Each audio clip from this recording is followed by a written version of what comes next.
चलिए 12th class के विद्यार्थी और साथ ही साथ 11th क्लास के विद्यार्थी जो अभी मैट्रिक के एग्जाम देकर के आप लोग बैठे हुए हैं, तो आप लोग सभी विद्यार्थी भी आप वीडियो को देखते रहें ताकि फिर आपको ऑफलाइन क्लास जब शुरू हो तो आपको काफी हद तक मदद कर सके। या तो केमिस्ट्री के क्षेत्र में आप पढ़ रखते हैं तो ये जो ब्लॉक है केमिस्ट्री का, यह हर विद्यार्थी, हर व्यक्ति, हर के लिए ये जरूरी हो जाता है।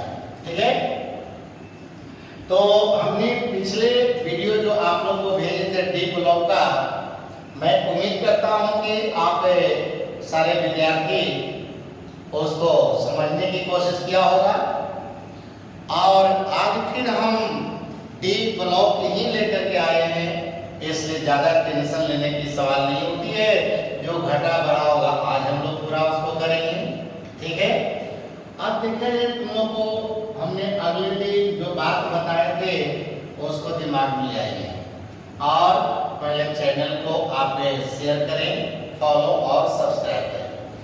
देखिए आप खुद फायदे लें तो अपने दोस्तों को भी कोशिश करें, अपने फ्रेंड्स को भी कोशिश करें कि उनको भी बताएं कि आप घर बैठे न रहें, फायदा लें।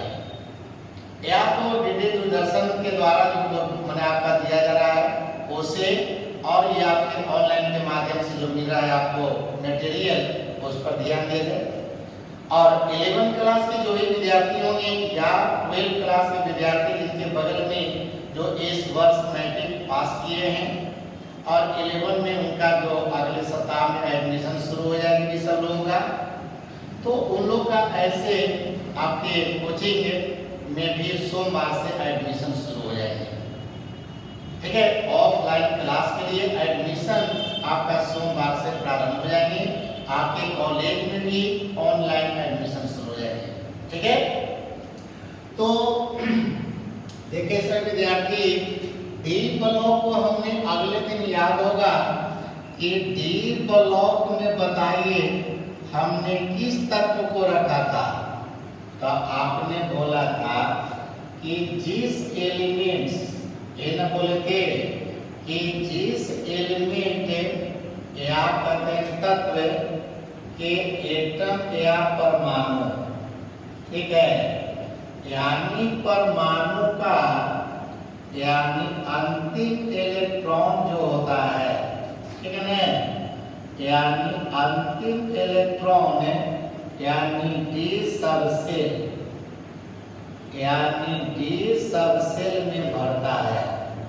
यही हम लोग कहते हैं कि डी सबसेल में अगर भरता है तो इसको कहते हैं कि देखा गया है ये हो गया आपका डी ब्लॉक का तत्व।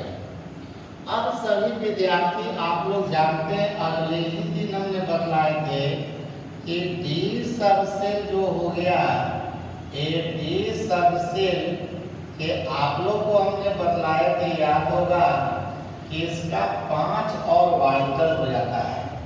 क्या हो जाता है? 5 ऑर्बिटल्स है। ठीक है ना, अब 5 ऑर्बिटल्स या कक्षक कहते हो, जिस कक्षक को हमने सूचित करते हैं, देखा गया इस प्रकार से नहीं।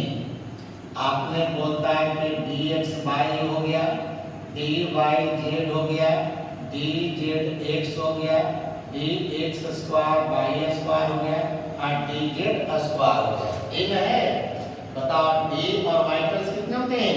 5 होता है। अब d ऑर्बिटल हो गया 5, एक मतलब है कि जिस एलिमेंट का यानी जिस एलिमेंट का जो एटम या परमाणु है, ठीक है, तो जिस तत्व के परमाणु का अंतिम इलेक्ट्रॉन, हमने बोला था कि अगर डी सबसेल में अगर भरेगा तो समझिए को डी ऑर्बिटल का तत्व होगा। लेकिन हमने इसकी इलेक्ट्रॉनिक विन्यास का लास्ट रूप जो दिया था, बोला था कि चलिए पहले तो आपने कोई नोबेल गैस रखते हैं, उसके बाद हमने कहा था कि NS1 हो सकता है या 2 हो सकता है, और फिर कहा था कि N-1, ठीक है, n-1d बोले थे और ns बोले थे। इसमें एक से बताओ 10 इलेक्ट्रॉन तक जाएगा और इसमें एक या 2 जाएगा। अगले दिन मैंने पिछले दिन जो वीडियो भेजे थे उस वीडियो में ये आप लोगों को क्लियर किए थे हमने कि ds में बताओ किस स्थिति में आपका 1 इलेक्ट्रॉन होगा और किस स्थिति में 2 इलेक्ट्रॉन होगा, वो याद है सबको? तो आपको बताया था पहले ही कि d और ऑर्बिटल को सममित करने के लिए अगर 1 इलेक्ट्रॉन की कमी हो जाती है तो s में से 1 इलेक्ट्रॉन जो है d में जाते हैं, ठीक है? तो उस परिस्थिति में s में 1 इलेक्ट्रॉन बच जाता है, लेकिन सममित की बात नहीं होती है तो उस स्थिति में s में हम 2 इलेक्ट्रॉन रखते हैं। क्लियर है? इसलिए यहाँ पर याद करेंगे सभी लड़के, जब इसका इलेक्ट्रॉनिक कॉन्फ़िगरेशन लिखेगा तो इलेक्ट्रॉनिक कॉन्फ़िगरेशन लिखते समय इन बातों पर ध्यान दीजिएगा। जैसे कि देखिए हमने ला रहे हैं, आप लोग गौर करेंगे। जैसे कि हमने बतलाया था कि देखिए डी ब्लॉक को हमने 3 श्रेणी में बांट दिया था, याद होगा? प्रथम श्रेणी, द्वितीय श्रेणी, तृतीय श्रेणी कर देते। और प्रथम श्रेणी जिसको हमने कहा था 3D श्रेणी भी कह सकते हो, तब 3D श्रेणी, 4D श्रेणी, 5D श्रेणी और आज के डेट में तो 6D श्रेणी भी हो गया है। लेकिन चूंकि हम लोग ट्रेडिशनल चलाएंगे इसलिए हम लोग 3D, 4D, 5D यानी 10 से 30 एलिमेंट्स के बारे में यहाँ पर हम लोग अध्ययन कर रहे हैं। लेकिन आप लोग के सिलेबस में हमने बताया थे कि सिलेबस में मात्र हम लोग के 3D श्रेणी पढ़ना है और 3D श्रेणी में आप लोग का याद होगा सभी लड़के लड़कियों को कि बताओ सभी लड़के, यानी 3D श्रेणी, तो 3D श्रेणी में आप लोग को हमने लाए थे स्कैंडियम लाए थे, नहीं, उसके बाद देखिए टाइटेनियम लाए थे, तब देखिए वेंडियम लाए थे, नहीं, तो उसके बाद देखा जाए यानी कि याद करो क्रोमियम लाए थे। तो शक्ति भाकर मन बोलते कि यहाँ पर देखिए मैंगनीज आता है, फिर यहाँ पर देखिए भाकर मन यहाँ से बोले थे फेको, ठीक है, और उसके बाद बताए थे निको और यहाँ पर बताए थे जल। ध्यान दीजिएगा, यही बताओ 3D श्रेणी में आपका आता है, ठीक है, जिसमें आप लोग देखते हैं स्कैंडियम के कटा कि ये गैस होता है, यहाँ से देखिए ये 22 होता है, यहाँ पर देखिए 23 है, यहाँ 24 हो गया, 25 है, 26 है, 27 है, यहाँ पर 28 है, यहाँ पर 29 है और यहाँ पर 30 है, ठीक है। तो यही जो है तुम लोग को आपका 11 और 12 ये दोनों क्लास के विद्यार्थी अगर इतना भी कंप्लीट कर लेते हैं तो आपका जो है काम नहीं पूरा काम चल जाएगा। बात समझ आ रहा है? अब यहाँ पर देखिए जैसे कि आपने लिखा है स्कैंडियम है, ध्यान दीजिएगा, आप एक गैस है, इसके बाद देखा जाए आपने कहते हैं कि टाइटेनियम है, चलिए 22 बोला, इसके बाद देखिए वेंडियम है जिसको 23 का है, तब बताओ यहाँ से क्रोमियम है जिसको 24 का है, यहाँ पर देखिए मैंगनीज है जिसको आपने 25 का है, यहाँ पर देखिए आपका क्या है लोहा जिसको आपने 26 का है, ठीक है। और इसी तरह से यहाँ पर चले आइए यानी कोबाल्ट है 27 देखिए, यहाँ पर देखिए निकेल है ये हो गया 28, यहाँ पर देखिए कॉपर है 29 हो गया और ये हो गया जस्ता यहाँ पर 30, ठीक है। अब देखिए आप लोग इलेक्ट्रॉनिक कॉन्फ़िगरेशन लिखने के तरीका सीखिएगा, तब बताऊं तुम लोग को बताया कि देखिए यानी इलेक्ट्रॉनिक विन्यास जब शॉर्टकट हम लिखते हैं तो उसमें नोबेल गैस का प्रयोग करते हैं। तो नोबेल गैस के में आप लोग सब लड़के जानते हैं कि देखा जाए हीलियम है, यहाँ से नियॉन है, यहाँ से आर्गन है, यहाँ से क्रिप्टन है, यहाँ से जेनॉन है और यहाँ से रेडॉन है, ठीक है नहीं। अब इसका एटॉमिक नंबर कहते हो कि 2 है, यहाँ पर 10 है, यहाँ पर 18 है, यहाँ पर 36 है, 54 और 86 है। अब सोचिए स्कैंडियम एक गैस है, अब एक गैस के पहले चुनना है कि इसमें कौन सा नोबेल गैस आएगा, आर्गन आ गया। ठीक है, तो यहाँ पर आपने आर्गन को चुन लिया, जिसके एटॉमिक नंबर कितना है 18 है, इसका कितना है 21 है। पहले अगर यहाँ पर हमने आर्गन लिख दिया तो दिक्कत है, आर्गन यानी कितना लिखा गया 18। उसके बाद मैंने 1 2 3 मैंने तीसरी में आ रहा है, तीसरा कक्षा में आ रहा है। एक मतलब कि बताओ कि यहाँ पर तुम लोग को पहले ही बताया था कि शुरू होता है ये चौथा आवर्त से, तो इसका मतलब कि यहाँ पर अगर करते हो 4s2 तो यहाँ पर बताओ 4 के पहले क्या हो गया 3d1 हो जाएगा। अब 18 और 2 20 21 हो गया कि नहीं। अब यहाँ पर इसी तरह से आएंगे तो यहाँ पर पहले तो आपने आर्गन को दे दिया और आर्गन के बाद देखिए 4s2 भर दोगे और यहाँ से हो गया 3 2 2 हो गया। अब यहाँ देखिए 1 हो गया तो यहाँ पर देखिए बढ़ गया। ठीक है, अब यहाँ पर आगे बढ़ते हैं तो इसी तरह से आर्गन हो जाएगा, यहाँ से कहेगा 3d लेकिन पहले भर दोगे s2 और यहाँ पर भर दोगे 3। नहीं, यहाँ क्रोमियम को सीखिएगा तो यहाँ भर दोगे पहले कौन सी आर्गन भर दिया, यहाँ से देखिए 4s2 है और यहाँ पर 3d4 भर दिया। ठीक है, अब यहाँ पर चलिए, अब यहाँ पर स्थिति बनता है तुम्हारा, सोचिए कि D में बताओ कितने इलेक्ट्रॉन है 4 इलेक्ट्रॉन है। अब 4 इलेक्ट्रॉन अगर यहाँ भरते हो तो बताओ इस तरह से 4 इलेक्ट्रॉन और यहाँ पर अगर फिर 2 इलेक्ट्रॉन केस में भरते हैं। ठीक है, अब बताओ कि क्या सिमेट्रिकल है, बोलिए है सममित नहीं, तो बताओ कितना घट रहा है, तो बताओ यहाँ पर 1 घट रहा है कि नहीं, तो 1 घट रहा है तो यहाँ s से 1 इलेक्ट्रॉन यहाँ लेते हैं, तो s से 1 इलेक्ट्रॉन यहाँ लाएगा तब तो 5 हो जाएगा और यहाँ पर करना पड़ेगा 1 इलेक्ट्रॉन। अब यहाँ पर देखिए आगे, ठीक है, इसी तरह से आगे बढ़ते चलिएगा। अब जैसे कि मैंगनीज है, यहाँ पर आपने आर्गन ले आया, यहाँ पर देखिए 4s2 ले आया और यहाँ पर 3d5 नहीं 18 तो 20 और 5 25 हो गया।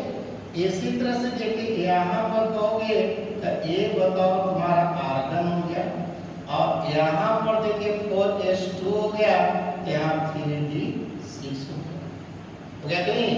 अब यहाँ पर भी देखिए नॉन सिमेट्रिकल हो गया कि नहीं।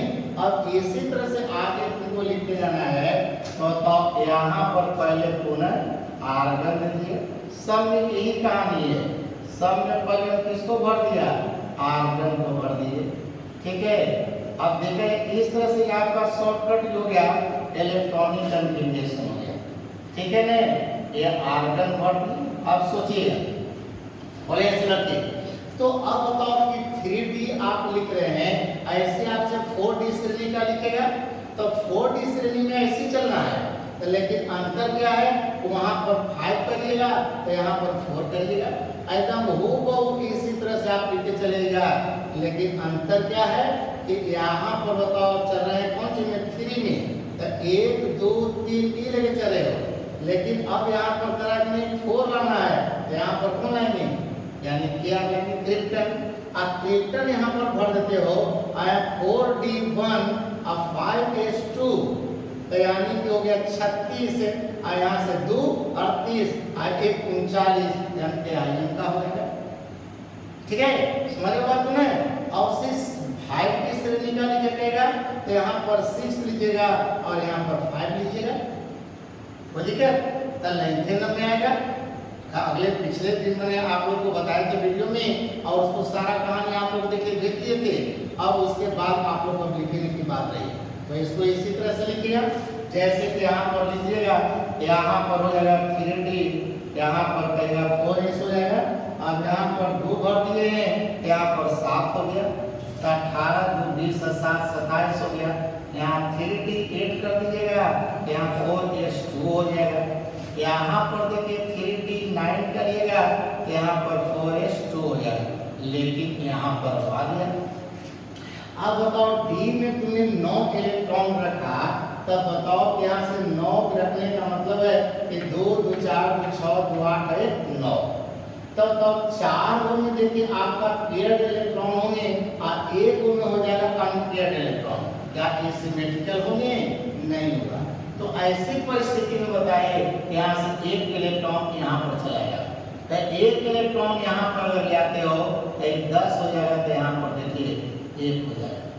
तो यहाँ पर देखिए दो ही स्थिति बनता है, एक 4 में और एक 9 में, जहाँ पर एस में देखिए 1 इलेक्ट्रॉन रह जाता है। पहले बताए देख लो कि देखिए 3d और 4s के ऊर्जा में बहुत कम का अंतर होता है, इसलिए s से d में इलेक्ट्रॉन जाने में कोई ज्यादा एनर्जी की जरूरत नहीं पड़ता है। थोड़ा सा भी परमाणु को एक्साइट कर देते हैं तो s का इलेक्ट्रॉन देखिए d में चलाता है। इसी तरह से देखा जाए यहाँ पर आते हैं तो देखिए 3d10 लिखते हैं और यहाँ से 4s2 बात समझना से करते हैं। अब यहाँ पर देखना है सभी लड़कन का कि देखिए होता क्या है, डी ब्लॉक का जितना भी कोई तत्व देख रहे हो, इस तत्व के परमाणु जब बॉन्ड बनाने में भाग लेता है तो उस स्थिति में एस और डी एक दोनों परमाणु दोनों ऑर्बिटल का इलेक्ट्रॉन भाग लेता है। एक ही खासियत याद रखिएगा, यानी कि ये याद रखेंगे कि डी ब्लॉक में जितना भी तत्व आते हैं वह तत्व की परमाणु जब बॉन्ड बनाने में जब भाग लेता है तो याद करना होगा कि वहां पर एस और डी ये दोनों ऑर्बिटल का इलेक्ट्रॉन भाग लेता है। तो सोचेंगे सभी लड़के, हमने कहा कि इस तरह से बताएंगे आप लोग, तो ए बताओ कि हो गया n-1d हो गया और यहाँ से हो गया ns हो गया। देखेंगे सब लड़के ठीक से, केमिस्ट्री या फिजिक्स में क्या बेसिकल नॉलेज लीजिए, ऊपर नहीं, अधजल गगरी छलक जाए, ये सब रटने की चीज नहीं है। आप बेसिकल नॉलेज रखिए और बेसिकल नॉलेज रखते हैं तो इस क्षेत्र में आगे तक आपका लाइफ जो होगा वह उज्जवल हो रहेगा।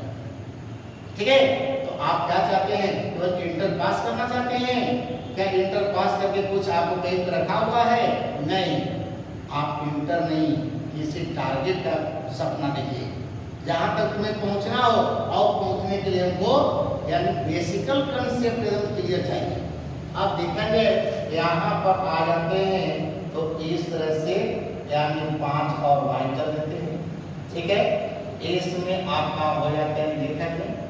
अब इस तरह से बताएं हम लोग कि कोवैलेंट बॉन्ड, तो पहले ही बोल दिए हैं, याद होगा कि आपका एस और पी के बीच में डी को रखा गया है। इसका मतलब कि एस से यानी अगर धातु का गुण कहा जाए तो एस की अपेक्षा डी में धातु का गुण कम है, लेकिन पी की अपेक्षा डी में धातु का गुण ज्यादा है। एस से कम है लेकिन पी से ज्यादा है, किसमें? डी में। कौन सी का गुण? धातु का गुण। इसलिए डी में जितना भी तत्व है, याद रखेंगे सब लड़के, तो डी ब्लॉक में जितना भी तत्व है आपने स्कैंडियम से लेकर के कॉपर तक अगर ध्यान दो तो बताओ क्या इसका डी के पांचों जो ऑर्बिटल है वो पांचों ऑर्बिटल पूरा भरा हुआ है। देखिए जब इसमें आते हैं तो मात्र 1 इलेक्ट्रॉन है। यहाँ पर जब देखिए टाइटेनियम में तक 2 इलेक्ट्रॉन है, यहाँ से भिंडियम में तक 3 इलेक्ट्रॉन है। अब सोचो कि सब में अनपेयर्ड इलेक्ट्रॉन है, भरल नहीं है, तो एक मतलब कि स्कैंडियम से लेकर, ठीक है, स्कैंडियम से लेकर अगर चला जाए तो आइए कॉपर तक, ठीक है, यहाँ स्कैंडियम से लेकर कॉपर तक जो है इनका बताओ डी ऑर्बिटल। कौन ऑर्बिटल? यानी डी ऑर्बिटल्स यानी पूर्ण भरा हुआ नहीं रहता है, पूर्ण भरा नहीं होता है। बात समझ रहे हैं? अब याद करना कहां से कहां तक बोल रहे हैं, यानी डी ब्लॉक में है तो तुमको 3 से लेकर 12 तक, ये ग्रुप नंबर 3, 4, 5, 6, 7, 8, 9, 10, 11, 12। तो देखिए 3 से लेकर के आपका 12 तक हम लोग चलते हैं, यानी डी ब्लॉक में ही बताया था लेकिन तो देखा गया 3 से लेकर के 12 तक चलते हैं, लेकिन आपने देखा कि 3 से लेकर के 11 तक आया। ये तो एस का एक इलेक्ट्रॉन यहाँ लाया था ना, डी पूरा भर गया है, नहीं तो एस में अगर 2 इलेक्ट्रॉन रखेगा यहाँ पर क्यों भरेगा, 9 भरेगा। तो 9 को भरने का मतलब क्या है, इसका 9 माने 5वां ऑर्बिटल भर जाएगा नहीं, बल्कि इसका डी ऑर्बिटल अधूरे रह जाएगा। तो यही बोलते हैं कि स्कैंडियम से लेके कॉपर तक यानी डी ऑर्बिटल पूर्ण भरा नहीं होता है, माने अधूरा रहता है। और जिस तत्व के परमाणु का डी ऑर्बिटल अपूर्ण भरा होता है, माने खाली रहता है, पूरा भरा हुआ नहीं रहता है, उसी तत्व को संक्रमण तत्व कहा जाता है। क्या कहते हैं, तो स्कैंडियम से लेकर के कॉपर तक माने ग्रुप नंबर 3 से लेकर ग्रुप नंबर 11 तक के जितना भी तत्व है उनका डी ऑर्बिटल भरा हुआ नहीं है। इसलिए हम लोग कहते हैं कि स्कैंडियम से यानी लेकर कहां से कहां, स्कैंडियम से लेकर कॉपर तक, ठीक है, तक के यानी तत्वों को यानी संक्रमण तत्व कहा जाता है। तत्वों को क्या कहते हैं, यानी संक्रमण तत्व। तो इसको संक्रमण तत्व, जिसको ट्रांजिशन एलिमेंट कहते हैं, क्या कहते हैं, ट्रांजिशन एलिमेंट बोलते हैं। अब सोचिए इसका मतलब डी ब्लॉक में आता तो है 3 से लेकर 12 तक, लेकिन आपने बोल रहे हैं कि नहीं 3 से लेकर के 11 तक ये बताओ कि आपका तत्व है उसका डी ऑर्बिटल पूरा नहीं भरा है। तो डी ऑर्बिटल नहीं भरा हुआ है और आपने कहा कि जिसका डी ऑर्बिटल पूरा नहीं भरा होता है उसी को संक्रमण तत्व कहते हैं। तो जस्ता को देखा जाए, जस्ता में तो बताइए डी में पूरा 10 भरल है, तब पूरा भरल है तो क्या जस्ता को भी संक्रमण तत्व कहोगे? बोलिए, परिभाषा जो है संक्रमण तत्व का कर रहा है कि जिसका डी ऑर्बिटल खाली है, अधूरा है, तो अधूरा भरा है तो वो होता है संक्रमण तत्व। लेकिन इसमें जस्ता जो देख रहे हो इसका डी ऑर्बिटल पूरा भरा हुआ है, तो क्या जस्ता को भी कहोगे संक्रमण तत्व? नहीं कहेंगे। इसलिए हम लोग बोलेंगे कि यहाँ पर जस्ता जो है वह संक्रमण तत्व नहीं है, संक्रमण तत्व नहीं है। काहे नहीं है, समझ गया? इसलिए कि इसका डी ऑर्बिटल पूरा भरा हुआ है, इसलिए याद करेंगे जस्ता ही नहीं। इसी प्रकार से आगे 3D में 4D में आएगा तब कैडमियम हो गया, 5D में आएगा तब मरकरी हो गया। यानी कहने का मतलब हो गया कि ग्रुप नंबर में यानी 12 में, कौन में, ग्रुप नंबर 12 में एक 3 गो तत्व आता है, जस्ता, कैडमियम और पारामरकरी, जिसका डी ऑर्बिटल पूरा भरा रहता है। इसलिए ये डी ब्लॉक में है, फिर भी इसको संक्रमण तत्व हम नहीं कहते हैं, याद रखेंगे।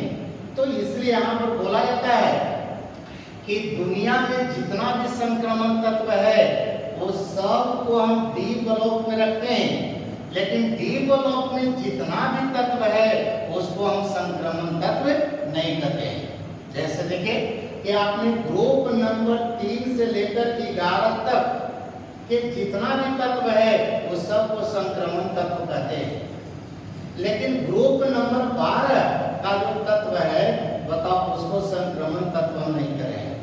एक मतलब है कि डी ब्लॉक का जितना भी तत्व है क्या सब आप संक्रमण कहेगा? नहीं कहेंगे। कहाँ कहेंगे?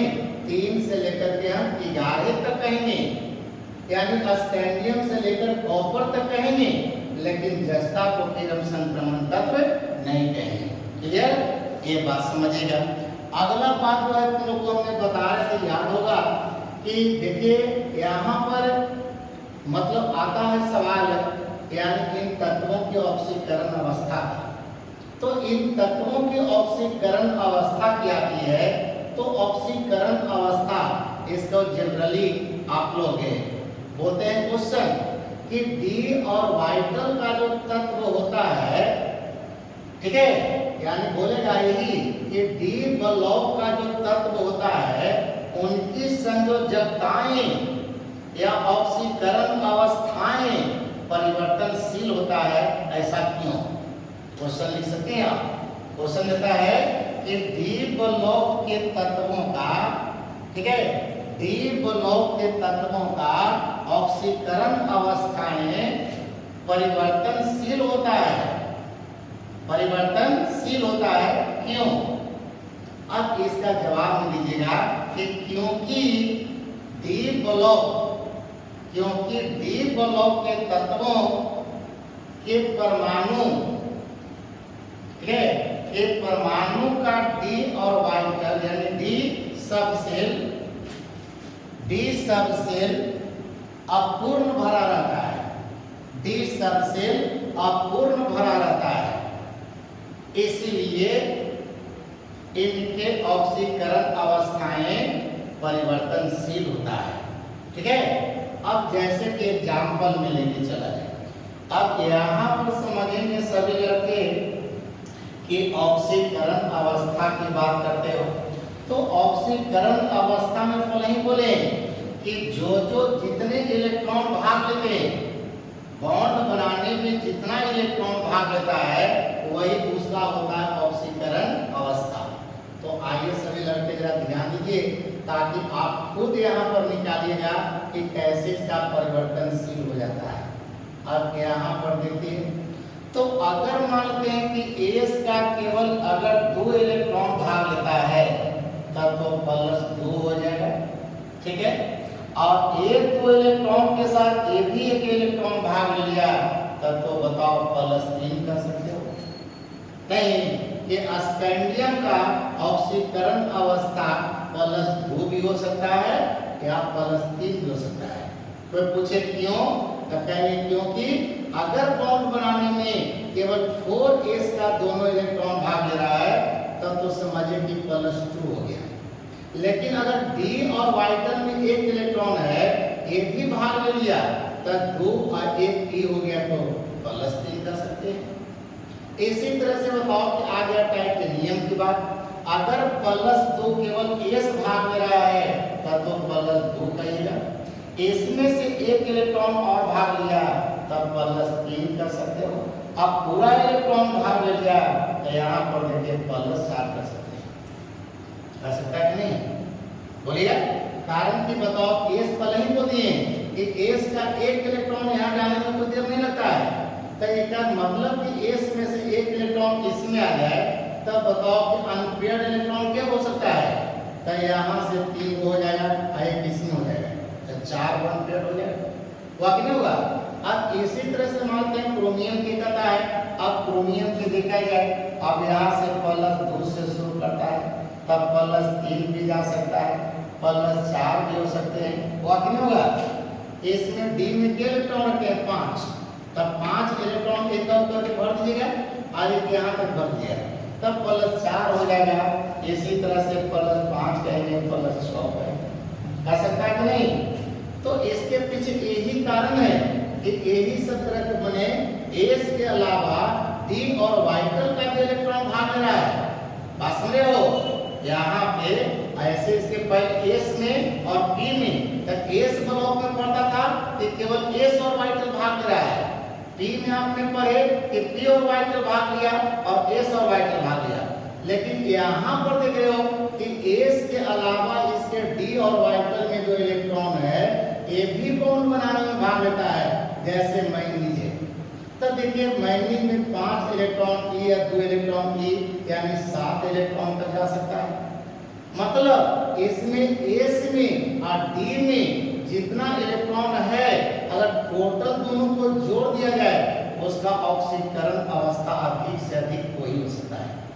बस में नियमता पूछे तब कहता है कि अधिकतम, यहाँ से पूछेगा कि अधिकतम यानी ऑक्सीकरण अवस्था, ठीक है, ऑक्सीकरण अवस्था अगर पूछेगा तुमसे कि ज्यादा से ज्यादा कितना होगा, तो सीधे लिख दिया NS और प्लस N-1 d इलेक्ट्रॉन। ठीक है, यानी NS का इलेक्ट्रॉन जोड़ देंगे और N-1 d का इलेक्ट्रॉन जोड़ देंगे। जैसे कि यहाँ पर मैग्नीज मेटल है कि देखिए S में 2 इलेक्ट्रॉन है और D में 5 है, तो 5 है 2 7। एक मतलब हो गया कि मैग्नीज की ऑक्सीकरण अवस्था ज्यादा से ज्यादा +7 तक जा सकता है। क्लियर? इससे ज्यादा फिर हम लोग नहीं आएंगे, इसमें कम जाएगा। देखो D में हो गया 6 इलेक्ट्रॉन, तो 1 2 3 4 5 6, एक मतलब इसमें डबल इलेक्ट्रॉन हो जाएगा।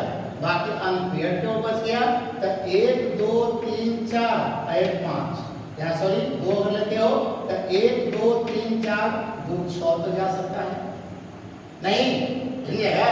तो इस तरह से नियमतः इसका ऑक्सीकरण अवस्था परिवर्तनशील होने का पीछे यही कारण है कि NS के अलावा N-1 D का इलेक्ट्रॉन भी बॉन्ड बनाने में भाग लेता है, इसलिए इसकी ऑक्सीकरण अवस्था परिवर्तनशील होता है। क्लियर? अब देखेंगे यहाँ पर याद करेंगे कि जब यहाँ पर इतना सारा चीज आप लोग लिख लिए हैं तो पहले इसको उतार लीजिए अच्छा से। अब यहाँ पर याद कीजिएगा अपवाद की बात रहा, तो अपवाद में देखिए याद रखेंगे यहाँ पर सभी लड़के लड़कियां, देखिए आ जाता है तुम्हारा कौन सी, यहाँ पर देखिए कॉपर है और यहाँ पर देखिए जस्ता है या निकेल है।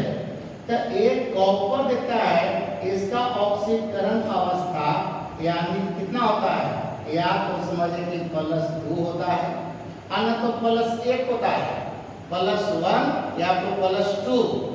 उसी तरह से देखिएगा आपने कहते हैं आयरन, तो आयरन के बारे में भी देखा है कि आयरन जो होता है इसका ऑक्सीडेशन नंबर भी +2 और +3 होता है। जैसे कि आपने कहा कॉपर, तो इसका +1 और +2 होता है। जैसे कहते हो जस्ता, इसका ओनली +2 होता है। ये अपवाद में नियम तो कहता है कि उसमें D और S दोनों इलेक्ट्रॉन को जोड़ दिएगा, लेकिन वो नियम है, लेकिन हकीकत में जब ऐसा करके देखा गया है तो ये आयरन पर, कॉपर पर, जिंक पर और कभी कभी निकेल पर भी इस समय ये ऑक्सीडेशन जो अवस्था था ये लागू नहीं होता है। ये सब यानी +3 हाईएस्ट तक जाता है, अन्य तो +2 +1 +2 +1 यही रहता है। बात समझ आप लोग? तो इस तरह से देखा जाए इसका ऑक्सीडेशन अवस्था की चर्चा करें या इसका संक्रमण पट की चर्चा करें, तो ये सब बात हम लोग अपना क्लियर कट करना, ठीक है। फिर अगले क्लास में हम मिलेंगे तो बाकी बहुत सारी बातें जो बची हुई है वो हम आप लोग को देते जाएंगे। आप लोग घर पर इसका फायदा लेते रहेंगे, जब जरूरत पड़ेंगे उसके अनुसार फिर हम लोग काम करेंगे। फिलहाल अभी कोरोना से बचने का उपाय करेंगे लोग, और तब हम लोग की पढ़ाई भी रखी जाएगी, ठीक है। तो आज क्लास यहीं पर लास्ट करते हैं। धन्यवाद, गुड नाइट।